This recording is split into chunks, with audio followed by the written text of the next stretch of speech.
এনেকুৱা ঘটনা ৰকিবুল হুছেইন ডাঙৰীয়া সদায় কৰি আহিছে। এবাৰ এটা এক্সট্ৰিম পৰ্যায়ত তেখেতে এইটো গতি কৰিছে। তেখেতে যেতিয়া গম পাইছে যে নিৰ্বাচনত তেখেতে এবাৰ হাৰিব, তেখেতৰ পুত্ৰ হাৰিব, এইটো নিশ্চিত হৈছে। আজি আপোনালোকে দেখিছিল যে সৰ্বানন্দ সোণোৱাল ডাঙৰীয়া এটা বিৰাট ডাঙৰ ৰেলী হৈছিল। এই ৰেলীত সকলো সংখ্যালঘু লোক স্বতঃস্ফূৰ্তভাৱে ওলাই আহিছে। সভাত যথেষ্ট মানুহ হৈছে, ৰেলীত যথেষ্ট মানুহ হৈছে, মহিলাসকল ওলাই আছে, যুৱ প্ৰজন্ম ওলাই আছে। তাৰ পিছৰ পৰাই ৰকিবুল হুছেইন ডাঙৰীয়া প্ৰায় এসপ্তাহমান ধৰি পেলাই টকা পইচা বোলোৱাত ব্যস্ত আছে। আটাইতকৈ যিমান ধৰণৰ নিকৃষ্ট ৰাজনীতি কৰিব লাগে ৰকিবুল হুছেইন ডাঙৰীয়াই সকলো ধৰণৰ ৰাজনীতি কৰিছে। আৰু এইটো কংগ্ৰেছ দলৰ কেৰেক্টাৰ। কংগ্ৰেছ দলে যেতিয়া হাৰিব লয় সকলো ধৰণৰ নিকৃষ্ট ৰাজনীতি আৰম্ভ কৰে। আজি আমাৰ দুজন কাৰ্যকৰ্তা এতিয়ালৈকে আঘাতপ্ৰাপ্ত হৈছে, খুব বেয়াকৈ আঘাতপ্ৰাপ্ত হৈছে।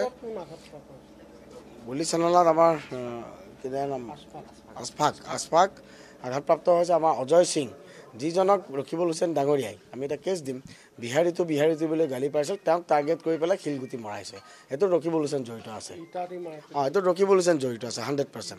কাৰণ এই অজয় সিঙকে তেখেতে কেইদিনমান আগতে বিহাৰীটো বুলি কৈ পেলাই মূৰে খাই আছিল বুলি কৈছে। নিশ্চয় অজয় সিঙক টাৰ্গেট কৰিবৰ কাৰণে ৰকিবুল হুছেইন ডাঙৰীয়াই অৰ্ডাৰ দিছিল। মই এটা কথাই কৈছোঁ অসমৰ জনগণৰ আগত, এই ৰকিবুল হুছেইন নামৰ ব্যক্তিজন আটাইতকৈ এজন নিকৃষ্টতম ৰাজনৈতিক ব্যক্তি। তেখেতে ৰাজনৈতিক নিজৰ স্বাৰ্থৰ কাৰণে যিকোনো মানুহৰ আগত যিকোনো কাম কৰিব পাৰে। এইজন ব্যক্তিয়ে অসমৰ ৰাজনৈতিক জীৱনটোক কলুষিত কৰি পেলালে। ইলেকশ্যন কমিশ্যন বা আৰক্ষীৰ ওচৰত অভিযোগ দাখিল কৰিব নেকি? নিশ্চয় 100% আমি দাখিল কৰিম। ইতিমধ্যে জিতু গোস্বামীয়ে দাখিল কৰিছে, আমিও দাখিল কৰিম। কিন্তু এই ব্যক্তিজনে অসমৰ ৰাজনৈতিক জগতখন যেনেদৰে কলুষিত কৰিলে অসমক কোনেও কৰা নাই। অসমৰ ৰাজনৈতিক ইতিহাসত আটাইতকৈ নিকৃষ্টতম কলংকিত অপৰাধী ৰাজনৈতিক নেতা হিচাপে ৰকিবুল হুছেইনৰ নামটো সদায় ইতিহাসত খোদিত হৈ থাকিব। আমাৰ দুগৰাকীকো সতীৰ্থ সাংবাদিক নীলোৎপল বৰা, হেমন্ত দাস, মই ভাবোঁ যে কংগ্ৰেছ কৰ্মীয়ে এইটো আক্ৰমণ কৰিছে। কংগ্ৰেছ কৰ্মীয়ে স্পষ্ট ৰকিবুল হুছেইনেতো কেইদিনমান আগতে DY 365 ৰিপৰ্টাৰজনক গালিও পাৰিছে। আৰু ৰকিবুল হুছেইনে সদায় এটা কথা কয় যে তেওঁক যোনে ছাপোৰ্ট নকৰে সাংবাদিকে হক লাগিলে। আছাম টকছৰ বাহিৰে তেখেতে বাকী সাংবাদিকক তেখেতে কোনো ধৰণৰ সন্মান নকৰে, গণতান্ত্ৰিকভাৱে তেখেতে সন্মান নকৰে।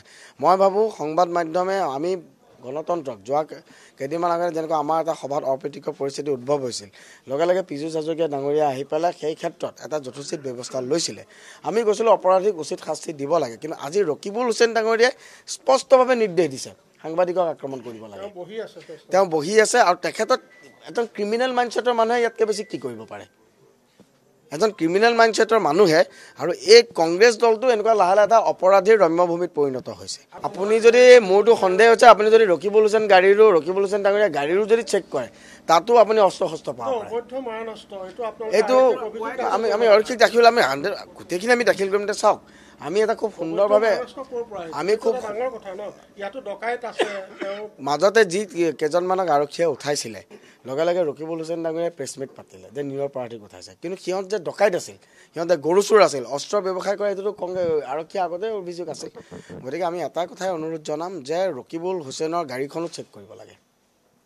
ৰকিবুল হুছেইনৰ লগত থকা কিবা উছমান নামৰ এটা আছে, কিবা মুন্না গুপ্তা বোলা দুটামান আছে, সিহঁতে আমাৰ সদস্যসকলক হেৰি কৰি আছে, প্ৰলোভন দিছে। কিবা মুন্না গুপ্তা বুলি এটা আছে, আমজাদ বুলি এটা আছে, এনেকুৱা ধৰণৰ কিছুমান অবৈধ কিছুমান হেৰি আছে। গতিকে এনেকুৱা ধৰণৰ মানুহখিনিক তেওঁ সদায় কিছুমান ক্ৰিমিনেলক লগত লৈ ঘূৰে। মই ভাবোঁ কংগ্ৰেছ দলৰ সকলো সদস্যৰ গাড়ী চেক কৰিলে তাত আমাৰ নিৰ্বাচনী কংগ্ৰেছ দলৰ মানে কংগ্ৰেছ সামগ্ৰী, কংগ্ৰেছ মানে অপৰাধী। এইটো ৰকিবুল হুছেইনৰ পৰা আৰম্ভ কৰি তেখেতক সহযোগ কৰা সকলোৱে অপৰাধীৰ পৃষ্ঠভূমি। আপুনি চাওকচোন, প্ৰফুল্ল মহন্ত ডাঙৰীয়াৰ ইলেকশ্যনৰ সময়ত হওক, যিটো তেখেতসকলৰ আক্ৰমণৰ পৰাতো হিমন্ত বিশ্ব শৰ্মাক হাৰি যাব পৰা নাছিল। তাৰপিছত তেখেতে এটা ৰাজনৈতিক বাতাবৰণ সৃষ্টি কৰে, তেখেত যেন নিৰপৰাধী। এতিয়া ফেচবুক লাইভ কৰিছে, তেখেতৰ আগতে তেখেতে ইনষ্টিগেট কৰিছে সাংবাদিকক আক্ৰমণ কৰিবৰ কাৰণে। মই ভাবোঁ যে অসমৰ সংবাদ মাধ্যমে এই ক্ষেত্ৰত ৰকিবুল হুছেইনৰ দৰে এজন ক্ৰিমিনেল পলিটিচিয়ানৰ ওপৰত আটাইতকৈ এক্টিভ ব্যৱস্থা ল'ব লাগে। মই ইমান দিন ৰকিবুল হুছেইন ডাঙৰীয়াৰ এগেইনষ্টত এনেকুৱা ধৰণৰ শব্দ ব্যৱহাৰ কৰা নাছিলোঁ, কাৰণ তেখেত এজন জ্যেষ্ঠ। কিন্তু সহ্যৰ এটা সীমা আছে। আমি অসমৰ ৰাজনৈতিক জগতখনত এনেকুৱা ধৰণৰ এজন ক্ৰিমিনেল পলিটিচিয়ানৰ পৰা আমি হেৰি হ'ব দিব নোৱাৰোঁ, যিজন ব্যক্তিৰ লগত গড় হত্যাৰ অভিযোগ আছে। তেখেত ফৰেষ্ট মিনিষ্টাৰ হৈ থাকোঁতে তেখেতৰ ওপৰতো অভিযোগ আছিল যে আজিৰ দিনত আপুনি জানে যে ৰকিবুল হুছেইন এজন কলংকিত।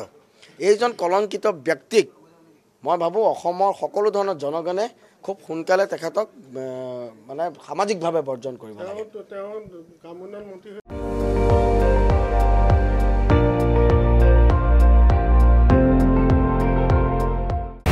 আপুনি চাই আছে ND24 সৰ্বশ্ৰেষ্ঠ নহয় সৰ্বোত্তমৰ দৌৰ